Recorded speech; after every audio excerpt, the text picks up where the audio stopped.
tal? ¿Cómo están? Bienvenidos a la clase de la semana. Seguimos con nuestra capacitación en metodología de la investigación científica.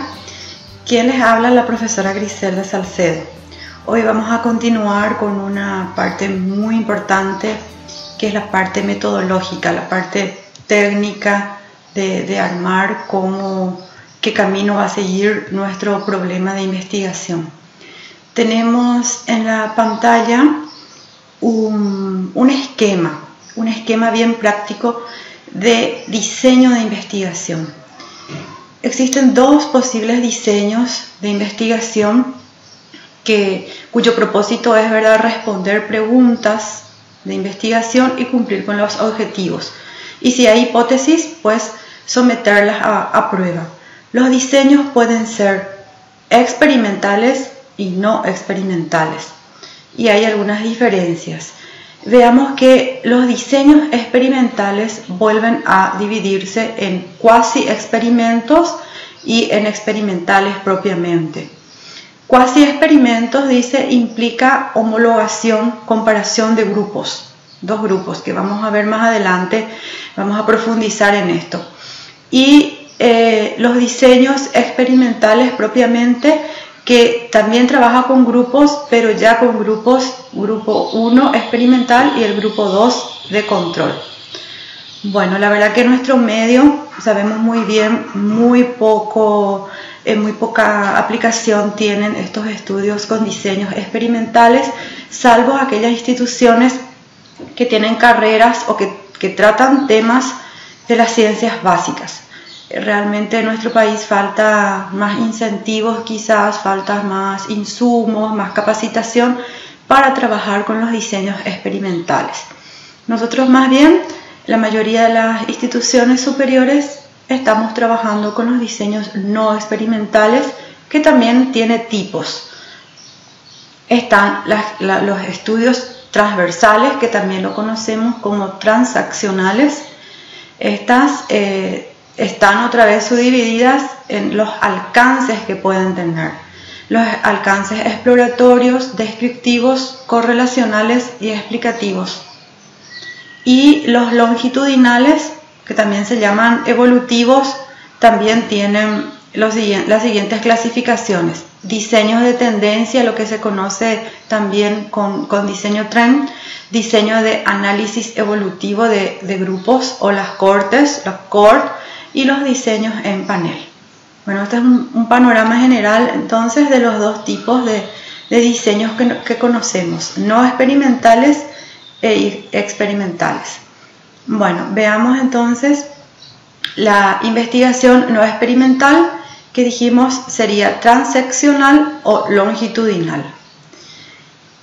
¿Qué es un diseño o cómo es un diseño no experimental? Es aquel que se realiza sin manipular deliberadamente las variables. Se basa fundamentalmente en la observación de fenómenos tal y como se dan en su contexto natural para después analizarlos. O sea que no es provocar una situación adrede para estudiar tal situación, sino esperar hasta que se dé la misma y ahí recién estudiar, ¿verdad? ¿En qué se basa este tipo de diseño? Se basa en categorías, en conceptos, también en variables, en comunidades, sucesos, contextos. Es por eso que también se le conoce como investigación ex post facto. Hay bastantes autores que traen como post facto, que viene a ser lo mismo, ¿verdad? Porque se basan en hechos, en variables que ya han ocurrido en el tiempo. Bueno, transeccional o transversal, entonces, recolectan datos en un solo momento, en un tiempo único. Su propósito es describir variables y analizar si tienen incidencia o relación entre ellos en un momento dado. Y acá hay un ejemplo bien contundente, ¿verdad? Es tomar una fotografía. Nos preparamos, hacemos el clip, flash, tomamos la fotografía y ya está hecho. Y esto es lo que estuvimos ya viendo en ese esquema. Vamos a desglosar un poco más.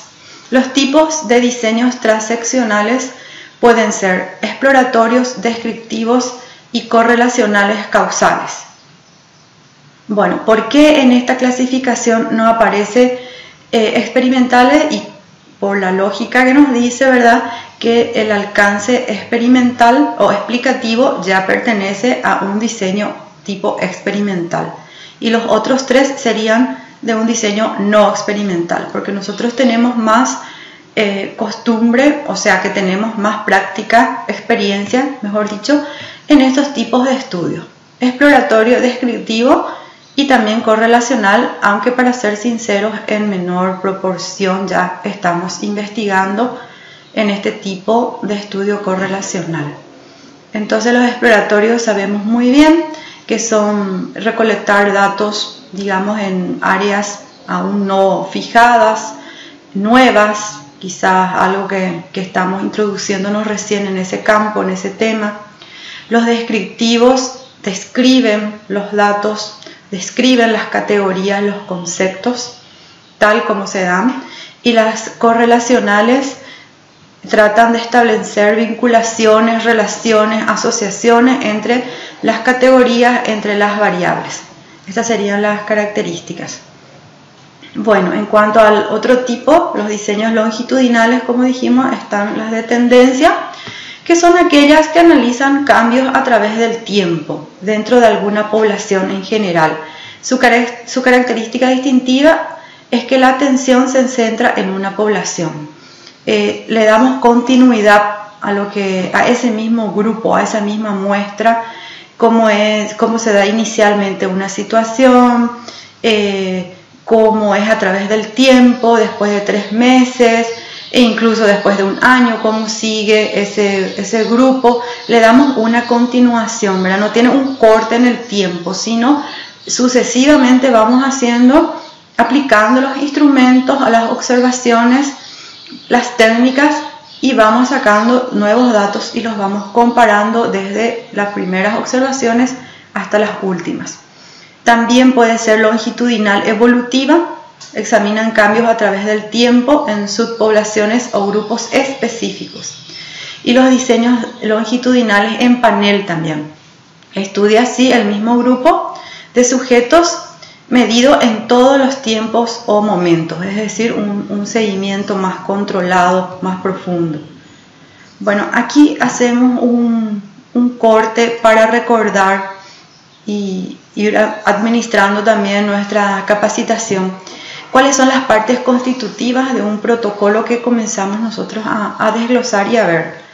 Aunque muchos de ustedes tienen ya esta experiencia, pero es un grupo heterogéneo, hay otros estudiantes que tienen una experiencia más baja. Entonces hay que tener un poco de paciencia en cuanto a las clases. Quizás a algunas les parece ya muy repetitivo, pero para otra gente es algo nuevo. Bueno, las partes constitutivas de un protocolo generalmente, porque puede variar de acuerdo a la institución educativa, a la universidad, tenemos la elección del tema, el planteamiento del problema, luego, por supuesto, las preguntas, los objetivos de investigación, justificar por qué esa investigación, para qué. El marco referencial, que ya vimos, tiene otra vez otras partes constitutivas, como marco conceptual, marco teórico, marco legal, etcétera, antecedentes. La hipótesis, como dice acá, su formulación depende del nivel del estudio. Solamente en los estudios correlacionales y en los estudios explicativos o experimentales es que se tienen que trabajar con hipótesis.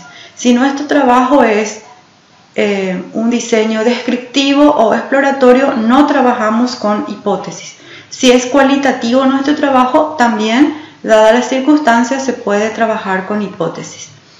Luego de la hipótesis, ya sea de las hipótesis o de los objetivos de investigación, tenemos que identificar las variables. La variable múltiple, la variable unidimensional o las variables multidimensionales.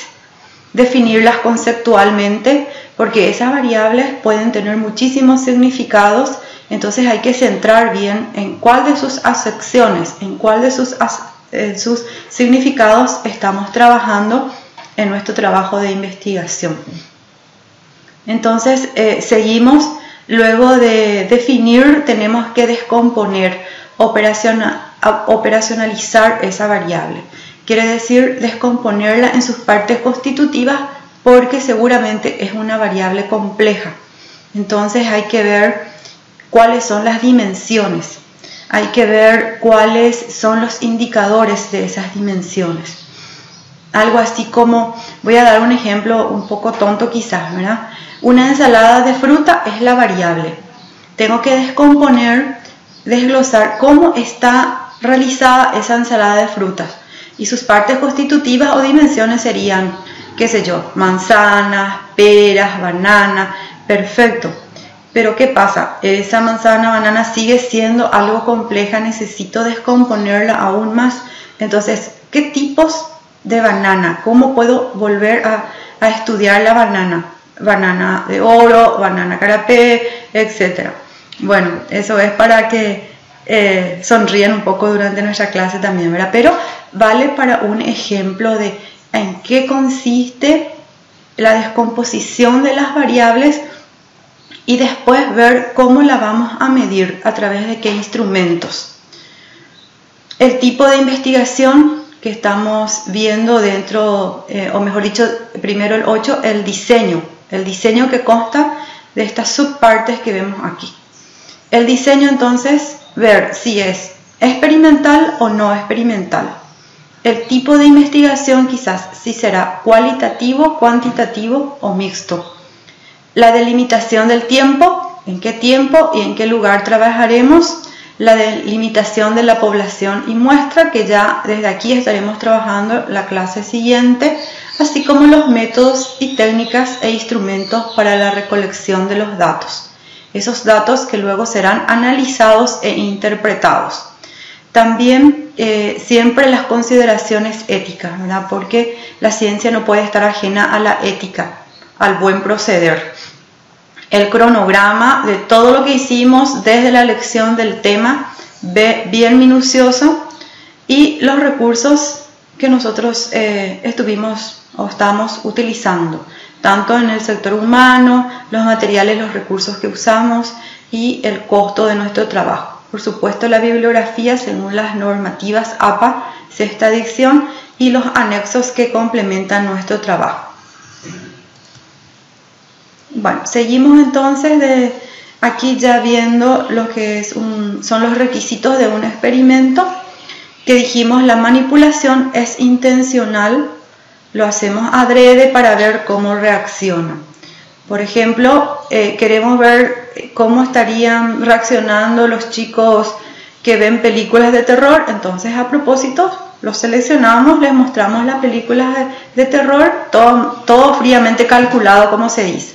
Entonces hay una manipulación intencional. Se mide las variables dependientes e independientes, control o validez interna de la situación. Porque el experimento es algo así muy riguroso, tiene que tener bastante consistencia en cuanto a su validez. Bueno, seguimos con el tema de manipulación intencional. Los grados de manipulación de las variables, vimos ya las clases anteriores que tendríamos dos tipos de variables, ¿verdad? La variable dependiente, que es la variable que va a variar, valga la redundancia, y la variable independiente, que es la que causa ese cambio. La variable independiente es la que actúa sobre la otra. Entonces, vamos a necesitar un grupo para el experimento donde va a estar la presencia de esa variable. Y vamos a necesitar otro grupo donde no está esa variable dependiente, ¿verdad? Entonces es lo que se llama grupo experimental, grupo control. O sea, un grupo de chicos que van a ver las películas de terror y otro grupo de chicos que van a ver, por ejemplo, otro tipo de películas. Entonces tenemos un grupo experimental y el otro grupo de control. Puede haber también más de 2 grados que determina el efecto sobre la variable dependiente. Y si tiene distintos niveles, determinan diferentes efectos sobre la variable dependiente. La modalidad de manipulación en lugar de grados, con diferentes modalidades de la variable, pero no implica cantidad. Bueno, esto todo, gente, estamos dando como parte de referencia, como parte de nuestra clase, porque son aspectos que debemos conocer, ¿verdad?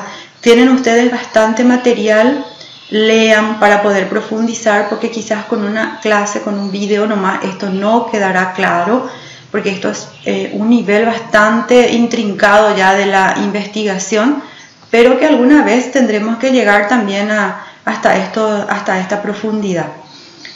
Seguimos con la manipulación intencional. Entonces, la que se manipula es la variable independiente. La variable dependiente, la que causa, es la que va midiendo, vamos midiendo. Grados de manipulación de la variable independiente, vimos la presencia, la ausencia, los más de 2 grados y la modalidad de manipular en lugar de grados, que acabamos de mencionar.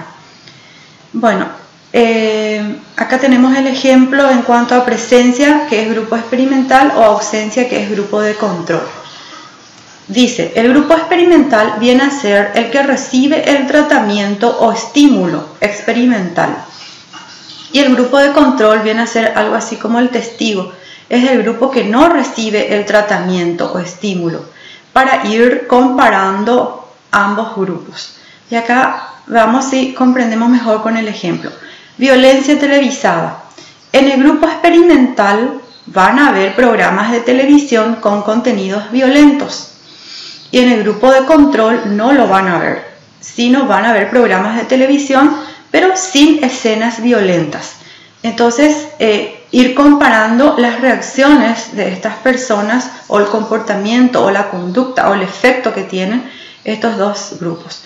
Por eso, con un grupo se experimenta y con el otro grupo se ve lo que no sería un experimento, para ir comparando también ambos grupos. Bueno, la manipulación entonces es intencional, como les dije. Si no fuera intencional, nos sentaríamos a ver que una persona llore y luego lo estudiaríamos. Y si es experimental, haremos cosas para que llore a propósito para estudiarlo, ¿verdad? Un ejemplo más. Grados de manipulación de la variable independiente. Entonces creo que esa parte ya quedó bien clarito. Vamos a lo siguiente. Requisito: control o validez interna de la situación experimental. Cuando hay control, es posible determinar relación causa-efecto. Causa X y efecto. Control es un experimento que implica contener la influencia de otras variables extrañas en las variables dependientes para conocer en realidad si las variables independientes que nos interesan tienen o no efecto en las dependientes. Por supuesto, puede haber otra situación, otro elemento, otra variable que nosotros no hemos tenido en cuenta y que puede influir dentro de nuestro estudio. Por ejemplo, no solamente enseñarle a los chicos que vean las películas violentas, sino quizás hay otra situación que influye ahí, que no tuvimos en cuenta y que de todas maneras ver esas películas no le va a influir. Por ejemplo, la educación de la familia, que por más que los chicos estén viendo esas películas no les afecta porque tienen una buena base familiar y que son criteriosos y van a poder ver críticamente esa película, por ejemplo. Bueno, vamos terminando esta parte. Es importante saber que hay también tipos de experimentos. Hay experimentos puros y están los experimentos cuasi experimentos que son llamados. Y los puros son los que reúnen los dos requisitos para el control y validez interna. O sea que tienen totalmente estas dos condiciones, control y validez interna. Tiene grupos de comparación y tiene otros grupos de equivalencia de ese grupo de comparación. Y los cuasi experimentos implican grupos intactos. No hay equivalencia inicial en los grupos y los siguientes puntos son iguales en los experimentos puros. Bueno, la verdad, gente, que es bastante técnica esta parte y también a nuestra poca experiencia quizás de buenas a primeras no vamos a comprender todos estos aspectos.